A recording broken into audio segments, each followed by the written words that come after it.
ఆమదాల వలస పట్టణంలో విశ్వ హిందూ పరిషత్ ఆధ్వర్యంలో కాశీ కావడి యాత్ర ఘనంగా నిర్వహించారు. ఈ కావడి యాత్ర నిర్వహించడానికి కాశీ నుంచి తీసుకొని వచ్చిన గంగాజలం శివునికి అభిషేకించి ఆ అభిషేక జలాన్ని ఒక శివక్షేత్రం నుంచి ఇంకో శివక్షేత్రానికి తీసుకువెళ్ళే భాగంగా ఆముదాల వలస ప్రశాంత్ నగర్లో వెలిసి ఉన్నటువంటి విజయ భవానీ దేవాలయం వద్ద ప్రధాన అర్చకులు తంబి భవానీ మరియు ప్రశాంత్ పంతులు గారి చేతుల మీదుగా పూజలు నిర్వహించి అక్కడి నుంచి యాత్రగా ప్రయాణించి ఆముదాల వలస పట్టణంలో పొరవీధుల్లో ఈ కావడి యాత్రను నిర్వహించి ఆముదాల వలసలో ఉన్నటువంటి పాలపోలమ్మ దేవాలయం వద్ద ఉన్న శివాలయానికి చేరుకొని అక్కడ ఆ పరమేశ్వరుడికి ఆ జలాన్ని అభిషేకించి హారతులు తీసుకొని ఆ యాత్రను ముగించారు. ఈ యాత్ర పూర్వకాలంలో ఉత్తరాఖండ్లో ముక్తేశ్వర్ ధామ్ నుంచి యూపీలో ఉన్నటువంటి బాగ్పూర్ దగ్గరలో ఉన్న పురమహాదేవ్ దేవాలయం వరకు పరశురాముడు మొట్టమొదటిగా ఈ కాశీ కావడి యాత్రను ప్రారంభించారని పురాణాలు చెబుతున్నాయి. నాటి నుంచి నేటి వరకు ఉత్తరప్రదేశ్ రాష్ట్రంలో అంగరంగ వైభవంగా ఈ కాశీ కావడి యాత్రను నిర్వహిస్తారు. శ్రావణ మాసం శివునికి అత్యంత ప్రీతికరమైన మాసంగా ఉత్తర భారతదేశ ప్రజలు నమ్ముతారు. అప్పటి నుంచి ప్రతి శ్రావణ మాసంలో దగ్గరలో ఉన్నటువంటి గంగా జలాన్ని తీసుకొని వచ్చి ఆ క్షేత్రంలో ఉన్న శివునికి అభిషేకించి శివుని యొక్క కృపలకు పాత్రులు అవుతారు. ఈ విధంగా కాశీ కావడి యాత్రను నిర్వహించడం అనేది పురాణాల నుంచి వస్తుంది. అయితే దక్షిణ భారతదేశంలో శివారాధన శ్రావణ మాసంలో చేయటం ఈ మధ్యకాలంలో ఆనవాయితీగా వస్తుంది.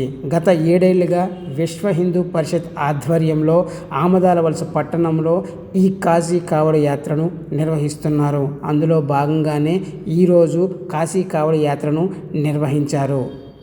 ఈ యాత్ర ఆమదాల వలసలో మార్వాడి అయినటువంటి బాబులాల్ ఆధ్వర్యంలో బగాది భాస్కర్రావు, విశ్వ హిందూ పరిషత్ ఆమదాల వలస ఖండ మరియు గుడ్ల బాబు ఇలా తదితరులు పాల్గొని ప్రతి ఏటా ఈ కాశీ కావడి యాత్రని బోల్బమ్ యాత్రని అంగరంగ వైభవంగా నిర్వహిస్తున్నారు.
पुष्टिवर्धनम्